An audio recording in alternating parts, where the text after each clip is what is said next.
aos nossos convidados, Dr. Miguel Abud, que é professor e pesquisador do Núcleo de Informação, Políticas Públicas e Inclusão Social, parceria entre a Unifase, FMP e o ICICT/Fiocruz. Desculpe, doutor Miguel Abud, seja bem-vindo, passo a palavra para o senhor. Bom, boa tarde a todos, é uma satisfação estar aqui, prazer em rever várias pessoas, né? E agradeço o convite, ao CONAD pelo convite.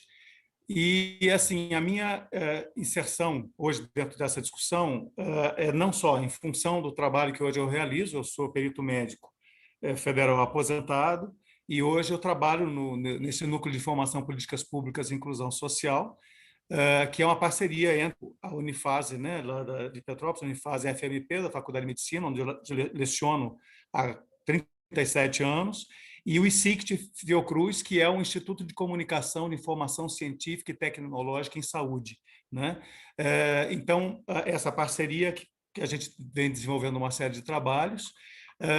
Também, como perito, antes de me aposentar, eu participei dos grupos de trabalho responsáveis pela elaboração do instrumento do BPC, como conteudista também das capacitações ocorridas, tanto capacitações do BPC como capacitações para a implantação do IFBRA também, né?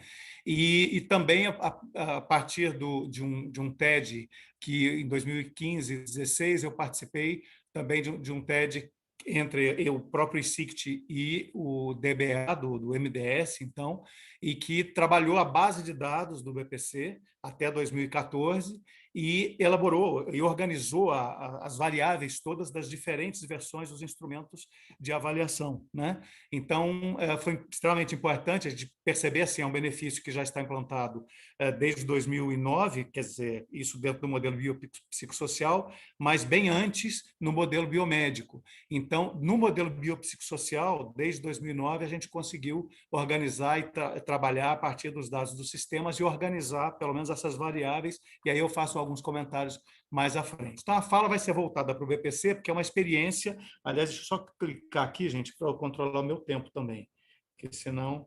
Pronto, já passou um tempo, eu desconto depois. Mas, então, é o seguinte, o BPC é um benefício destinado a um segmento da população que a gente sabe que é bastante vulnerável, porque já tem um recorte de renda, né, previsto na Constituição, na Lei Orgânica da Assistência Social, e em dois decretos, o decreto 1744 de 1995, que era no modelo médico, e o decreto 6.214 de 2007, que foi o que introduziu o modelo de avaliação biopsicossocial. Em 1996, começou a avaliação, inicialmente feita no SUS, dentro do modelo médico. Em 97, passou para a perícia do INSS, que tinha expertise da avaliação médico-pericial, né? E passou como sendo um benefício onde estavam ocorrendo fraudes, né? E uma definição que não se tinha claramente, porque a lei falava em incapacidade, definia a pessoa com deficiência como aquela que tinha incapacidade para o trabalho e para a vida independente. Desculpa, ao contrário, para a vida independente e para o trabalho. Não definia o que era incapacidade para a vida independente e para o trabalho, logicamente, a perícia usou a sua expertise, que já fazia essa análise dos benefícios previdenciários, né? Só que a perícia também se pautou, em 99, a publicação do decreto 3298 trouxe uma conceituação também biomédica de deficiência e que foi alterado pelo decreto 5296, também mantendo a mesma avaliação, a mesma definição biomédica de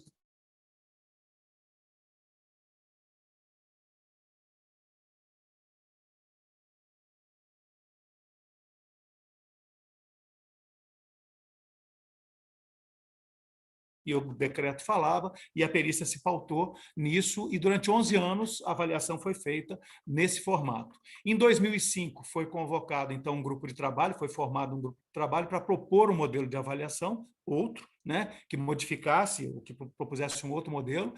Já tinha ocorrido a CIF, já tinha sido publicada a CIF em 2001, e nós, então, tomamos conhecimento da CIF e elaboramos um instrumento de avaliação com base na CIF. 2 instrumentos, um para menores de 16 anos e um para 16 anos ou mais. O recorte em 16 anos e não 18 foi por conta da vinculação com o trabalho, porque a lei falava ainda em capacidade para a vida independente para o trabalho e acima de 16 anos o indivíduo já podia trabalhar, né? Doutor Em dois... Miguel, Oi. desculpe interrompê-lo, é só para uma orientação. Eu deveria ter feito isso com o doutor Hugo também, mas acabei não lembrando. Falar um pouquinho mais devagar. Devagar, tá Para os certo, tá certo. intérpretes e a Perfeito. legenda, por favor. Obrigado. Perfeito, perfeito. Tá? A preocupação com o tempo que assusta, mas vamos lá. Então, é o seguinte, em 2006, foi feita a publicação até esse documento, que publica o resultado do trabalho desse GT, né? E que, na realidade, não foi uma validação, foi um estudo piloto com 500 casos, né? E que chegou a algumas conclusões, mas, por exemplo, teve dificuldade de avaliar, inclusive, sob o ponto de vista estatístico, chegar em conclusões da parte, por exemplo, de funções do corpo, né? Esse trabalho foi publicado em 2007. Em 2007, também houve uma ação civil pública do Acre, que já determinou que não se podia indeferir o benefício única e exclusivamente por conta de incapacidade para a vida independente, né? Porque a perícia muitas vezes dava o indivíduo incapaz para o trabalho, mas na hora de avaliar a vida independente, se pautava no decreto que estava em vigor, que falava em atos de atividade da vida diária. Então, a ação civil pública do Acre impediu isso, né? Em 2007 também então foi publicado o decreto 6.214, que foi o grande marco que introduziu o modelo de avaliação biopsicossocial numa política com a dimensão que é o do BPC. Só que a implantação não foi imediata, né? Na mesma data do decreto, então, foi publicado o decreto sem número, que instituiu um grupo de trabalho para propor um modelo único de avaliação para todas as políticas. Desse grupo eu cheguei a participar, doutora Lália, doutora Isabel, várias pessoas participaram. Esse grupo, depois, ele se desdobrou num outro grupo, que dali em diante eu não participei mais, mas outros especialistas participaram e elaboraram o IFBR, quer dizer, resultou no trabalho do IFBR, após amplos estudos internacionais. Então, eles chegaram ao IFBR, que foi uma simplificação de todo o processo de avaliações de experiências de vários lugares, porque precisava ter um instrumento que fosse fácil de fazer a implantação. Prosseguindo aqui, em 2007, também houve a assinatura do protocolo facultativo da Convenção da ONU, mas nós que estávamos envolvidos com a discussão do EPC não estávamos participando, nem tomamos conhecimento disso. Viemos a tomar conhecimento em 2008 e 2009, com a publicação dos decretos, um que aprovou e outro que promulgou a Constituição, em 2008 e 2009. Só que o instrumento já estava pronto, não estava implantado, e ele só foi implantado em 2009, com a primeira versão dos instrumentos. A preocupação é que ele ficasse defasado em relação à Convenção da ONU, e depois a gente viu que a Convenção da ONU também tinha essa concepção biopsicossocial, que era a mesma da CIF. Qual o problema? O instrumento foi todo construído com base na nomenclatura que a CIF utiliza. Então, para a CIF, deficiência é alteração no corpo, tá certo? E as limitações e restrições em decorrência das barreiras e da alteração no corpo, a CIF chama de incapacidade. E esse termo incapacidade casava com a definição da lei que falava incapacidade para o trabalho para a vida independente. Então, a primeira versão do instrumento é toda com base na nomenclatura da CIF, tá certo? E avaliando a deficiência como se fosse a alteração do corpo. E a Convenção já trazia isso ao contrário, porque a Convenção ela considera que a alteração no corpo, seja física, mental, intelectual, sensorial, isso se chama impedimento. Não é? E as limitações e restrições, ela define como deficiência com essa concepção ampliada, porque as limitações e restrições dependem da interação desse corpo com as barreiras do ambiente. Então, essa nomenclatura só foi consertada nos instrumentos na terceira versão, porque na segunda versão, apesar do decreto já trazer o modelo biopsicossocial, a lei ainda falava em capacidade para a vida independente para o trabalho. Né? A segunda versão foi modificada em 2011, e aí, justamente em 2011, conseguiu trazer, incorporar uma série de contribuições dos profissionais, avaliadores na ponta. Então, muita gente trouxe uma série de questões, inclusive havia distorções na avaliação de criança, havia distorções na avaliação de quadro com limitações temporárias. Então, em função disso, foi necessário fazer uma segunda versão do instrumento. Essa segunda versão, então, ela foi implantada em 2011, um mês, basicamente, antes da modificação da lei. Então, a lei, na prática, ela trouxe uma modificação, e é interessante porque a gente percebe a questão da divergência de tradução da CIF e da Convenção, porque a lei ela trouxe o seguinte, elas incorporam, né, o modelo biopsicossocial, formalmente, o que o decreto já trazia, mas a lei dizia o seguinte, primeira lei 12.435, que foi imediatamente revogada, ela falava que o instrumento deveria avaliar a deficiência, que se entendia que era no corpo, e o grau de incapacidade, olha a terminologia da CIF. E aí, quando se viu que ia abolir, que a lei 12.470 aboliu a questão da incapacidade para a vida independente para o trabalho, né? Só que continuou utilizando a terminologia da CIF. Então, diz que avalia a deficiência e o grau de impedimento. Isso está hoje, até hoje, na lei. Isso não, depois, nas descrições, isso é detalhado, não interfere, mas está lá na lei ainda que se avalia a deficiência e o grau de impedimento, quando, na realidade, o BPC avalia o impedimento corporal e o grau de deficiência, que, na realidade, ele pontua de acordo com a CIF, né? Então, isso é importante a gente considerar que a gradação, quando a LBI trouxe em 2015, ajustou a denominação, a definição de pessoa com deficiência que a ONU tinha trazido. Então, não precisava ter impedimentos, bastava um impedimento. E mesmo uma ou mais barreiras, não precisava ter barreiras de uma maneira geral, né? Então, isso ampliou, logicamente, o direito com a definição trazida pela LBI e automaticamente modificou a LOAS também, tá? O instrumento de 2011 não tinha esse ajuste, porque ele foi justamente publicado antes, né? Então, ele foi publicado antes da LBI e antes da própria alteração da lei em 2011, da lei 2.470. Então, nós ficamos com uma lacuna, né? Com um instrumento, ainda com uma terminologia anterior, tá certo? Tendo que fazer avaliação, inclusive tinha um quesito que foi introduzido nesse instrumento, que era que avaliava o impedimento, a duração, né? Das alterações corporais, e que a forma como a pergunta era feita gerou muita confusão. Então, nós precisamos entrar em campo, tá certo? Para fazer capacitações. Eu queria só fazer um parênteses aqui, que dentro dessa evolução histórica, em 2009, a capacitação ela foi montada e aplicada em um mês, tá?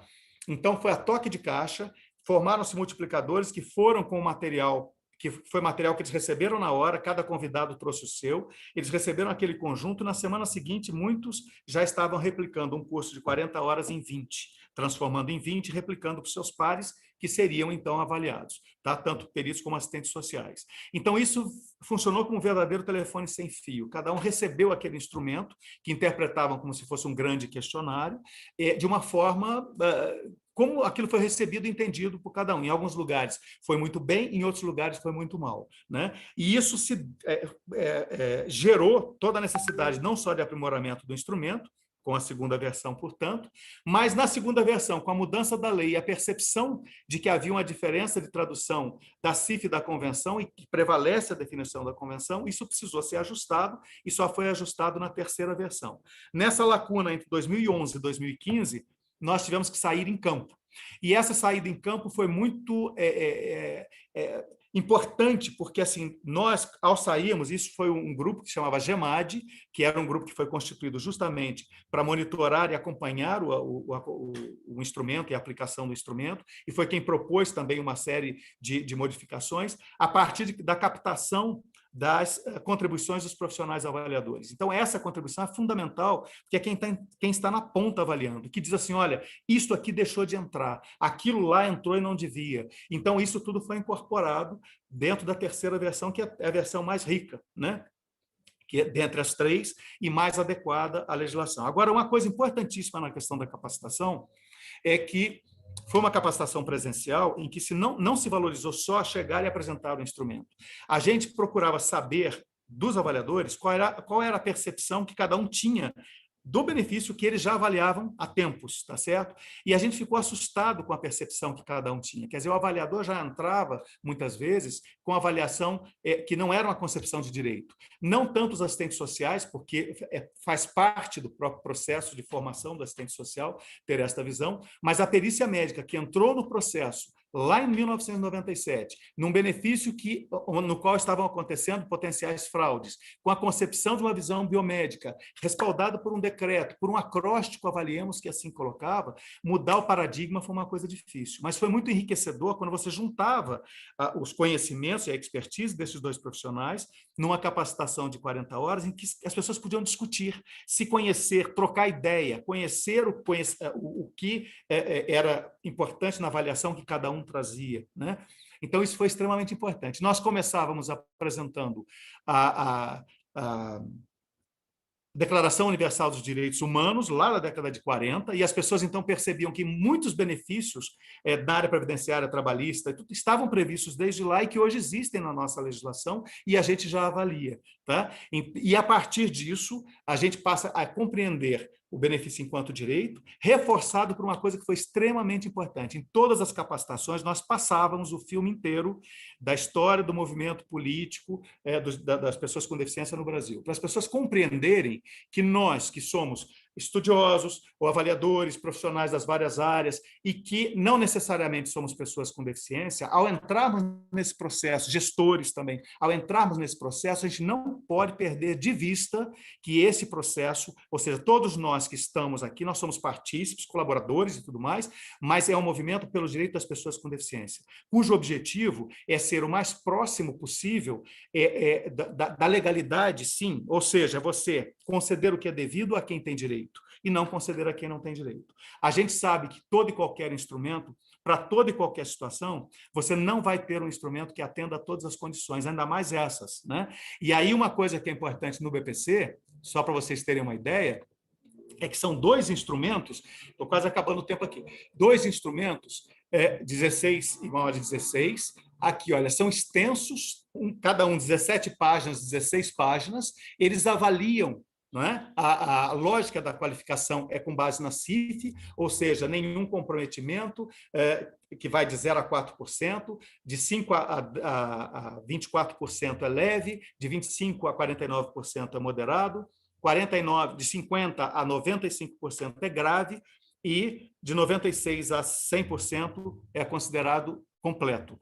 Essa é a métrica da CIF. Então, se avalia a função do corpo nessa métrica, atividade e participação nessa métrica e fatores ambientais nessa métrica. O instrumento, ele pede para que o profissional coloque a sua pontuação, a sua impressão, a sua nota em cada uma das unidades. Então, olha aqui, olha, são fatores ambientais, são 5 domínios e 29 unidades, obrigado a responder todos. Funções do corpo, são 14 domínios e 50 unidades, é quase que um compêndio de medicina com todos os exemplos e tal, e que o profissional hoje não precisa responder todos, mas porque senão não teria como, não daria conta, isso tudo sendo avaliado em meia hora, tá certo? E a atividade de participação são 9 domínios e 45 unidades, sendo que 4 domínios pelo assistente social e 5 pelo perito médico. O ideal seria que esses dois profissionais em atividade de participação, que é a essência do instrumento, isso era o nosso sonho de consumo na elaboração do instrumento, é que essa avaliação fosse feita em conjunto, onde cada um viria com a sua expertise, eles avaliariam e pontuariam. Na medida em que isso é feito separado, aí tem um jogo de poder. A minha avaliação tem mais poder que a sua. Isso pode acontecer quando você não tem os profissionais treinados, envolvidos e compreendendo o que é efetivamente o processo de avaliação, né? Isso tudo migra para uma tabela que as pessoas desconhecem, mas nem todos conhecem, é o anexo 4 da portaria que implantou. Essa tabela não mudou nas 3 versões, são 125 possibilidades de combinações, apenas 41 possibilidades concedem, 84 possibilidades negam. Tá certo? E o ponto de corte para negar é a combinação moderado, moderado, moderado. Então, tem pessoas que têm alterações corpóreas consideradas moderadas que estão sendo negados, sim, caso todos os 3 estejam moderados, assim como, da mesma forma, pessoas com limitações e restrições. Há uma dificuldade grande e a importância maior está em limitação e restrição, onde às vezes as pessoas pontuam menos, justamente porque Para avaliar isso, é fundamental que o perito, por exemplo, leve em conta a avaliação social, a descrição, o histórico social, não a pontuação, mas o histórico social, que é o que contextualiza aquele indivíduo. No IFBR, principalmente o M agora, existe tanto um registro das informações médicas e registro das informações sociais, não pontua, mas o registro está lá com uma série de informações que, logicamente, norteiam a essência da avaliação, que está justamente em atividade de participação. Uma coisa que, para encerrar, eu queria chamar a atenção é o seguinte: experiência do BPC. Foram 3 sistemas implantados ao longo desse tempo dessas versões. As variáveis com as nomenclaturas mais diversas, por serem diferentes sistemas construídos com equipes diferentes, né? Alguns sistemas melhor elaborados, outros mais simplificados, mas 3 sistemas diferentes. A segunda versão rodou em 2 sistemas distintos, tá certo? Ao mesmo tempo. Definição de indicadores, que com essa imensidão de informações, esses indicadores chegaram a ser discutidos, mas nunca chegaram a ser extraídos. Hoje, certamente, estão sendo tirados, provavelmente por esses estudos que estão sendo feitos, mas existe uma base muito rica do BPC. Há um estudo também sobre CIDs, que foi também encomendado na mesma época, do mesmo TED, em que foi feito, e que aí os CIDs a gente conseguiu pegar desde 2003 a distribuição, né, para a gente perceber como é que foi essa variação. Mas a essência está em cima da avaliação biopsicossocial. Então, assim, esse instrumento, ao ser implantado, ele tem que estar num sistema consistente. A gente tem que trabalhar em cima de indicadores que sejam importantes não só para a gestão, mas sob o ponto de vista técnico também. Isso é fundamental. A questão primordial no processo de implantação e mesmo testagem é a capacitação. Quer dizer, é importante, sim, em qualquer capacitação, qualquer teste que vai ser feito, pegar pessoas que já têm a vivência, tá certo? Que já façam há mais tempo. Foi assim no FBRA, considerou-se pessoas que já tinham experiência com o BPC, para justamente não comprometer e não pegar uma pessoa que não tem essa visão biopsicossocial, tá? Então, vou encerrar aqui, depois a gente debate, porque eu acho que já ultrapassei. Obrigado, desculpem.